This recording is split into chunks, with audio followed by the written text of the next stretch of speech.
Citizens of Kazakhstan collected 5.5 million tenge to purchase wheelchairs for the children in need in Syria. For the first time, Syria, a country in severe economic crisis following the devastating consequences of a long-term war, received humanitarian aid from a private initiative. Wheelchairs were donated to the Syrian Red Crescent Society, and humanitarian aid was delivered to children in Damascus, Aleppo and Suwayda. Akmal Batalova will tell us about the charitable initiative and the reaction of the children in Syria. With borders closed all over the world due to the pandemic, it was a challenge to get these 30 wheelchairs on board of a military plane. The charity event was organized on a private initiative, and Kazakhstanis who participated in it supported two causes at once. They helped by sending money to the Kazakhstani Center for Disabled People, called Independent Live DOS, who produced the wheelchairs to send them to Syria. Then, these vital vehicles were handed over to the young Syrians in need. The military authorities have joined the initiative as well. Their cargo was delivered free of charge through several flights, first to Moscow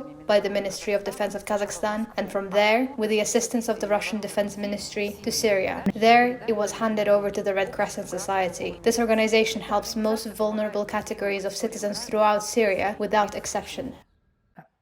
Our organisation was established back in 1942. It has been operating independently for many years and is funded by local and international sponsors. The work is being carried out in association with our partners, the International Federation of Red Crescent Societies and the International Committee of the Red Cross in Geneva. We try to provide assistance to those in need throughout the country, without any exception. During the military crisis, we managed to unite partners and national communities in all of the Syrian provinces.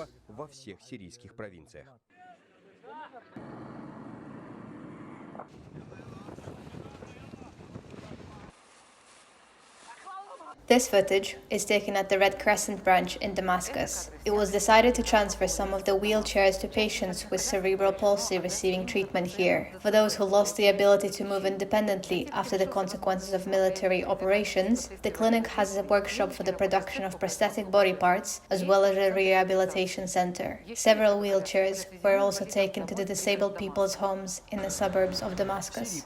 In Syria, there's a significant need for wheelchairs.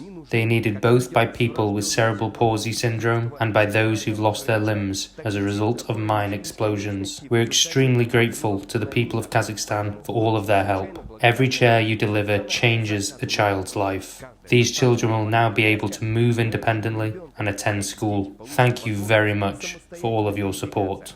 The need for wheelchairs is indicated by the figures. According to a report by UNMAS, the UN Mine Action Service organization, from January to July 2020, every third community in the 8 Syrian provinces is at risk of being blown up by the mine. On average, up to 200 people are blown up per day. Every second one of those people dies, and every third of them risks losing their arms or legs. This boy, Hassan, also became a victim of war realities. He was blown up by a mine while playing in the vicinity of his village in the suburbs of Aleppo. His father used to carry him around all the time. Now, the boy has received a wheelchair and will be able to attend school on his own. The same thing happened to the 14-year-old Nurdin, whom we met during a trip to Damascus last year. The war destroyed his family home and left him without legs at the age of 7. He was using an old chair, but now, thanks to the help from Kazakhstan, he has a new one. The donations and gifts from Kazakhstani citizens were also transferred to the branch of the Red Crescent Society in Aleppo and Suwayda. Voluntary donations from the Ayala and Dara charitable foundations, the Muslim Society, and ordinary citizens of Kazakhstan, as well as people from other countries, came together to try and make the life a little bit easier for the Syrian children who were crippled by the fate and war.